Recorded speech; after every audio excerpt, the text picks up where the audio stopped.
I mentioned yesterday that I wanted to talk about shooting a city, specifically the city I live in, Manchester. Let's get started, shall we? For the record, I'm done trying to make y'all comfortable.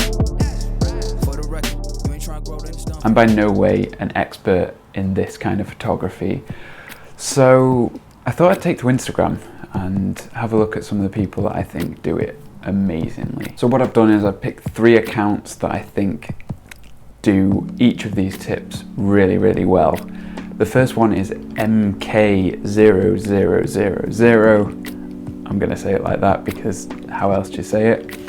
The second is Sourfraser, and the third is obsessivevisuals. And no, this isn't an exhaustive list of who I like on Instagram. These are just people that are doing really interesting stuff. So I'm just going to roll right into it with tip number 1. This one's a huge one. In portrait photography, in food photography, in product photography, most of the time you can get to set up the light in some way. You can use artificial light or you can move locations. When you're shooting a city, you've only got the light that you're given. So you need to get out at times like sunrise and sunset where the light is just gonna be better. I really like to get out in the morning. I love sunrise. I really, really like when it's quiet in the city and just no one's about. But I'm weird like that. I like getting up early. Sunset is fine.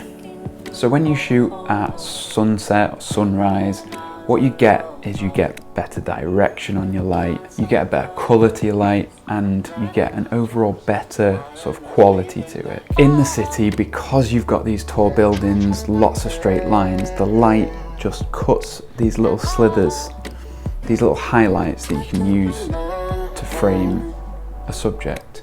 And I think that's what MK0000 does really, really well.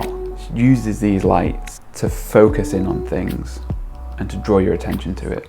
And you can just tell that there's this overall quality of light and the direction and the colour, everything I've just said. So choose your time wisely. Tip number 2, people forget this one all the time, but think about foreground. I love to shoot through things and get things close to the camera.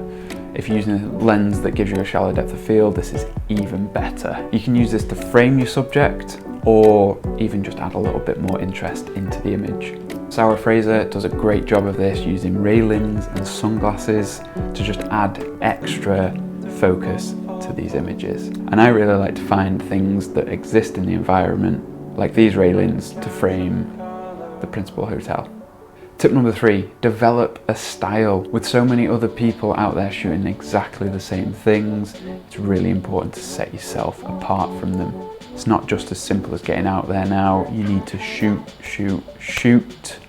You need to get that practice. The more you practice, the more defined your style will become.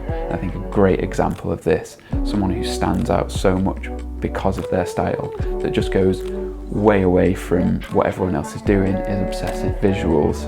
These photos are really striking and they definitely make you stop and want to look. So go ahead and follow these 3 Instagram accounts if you don't already.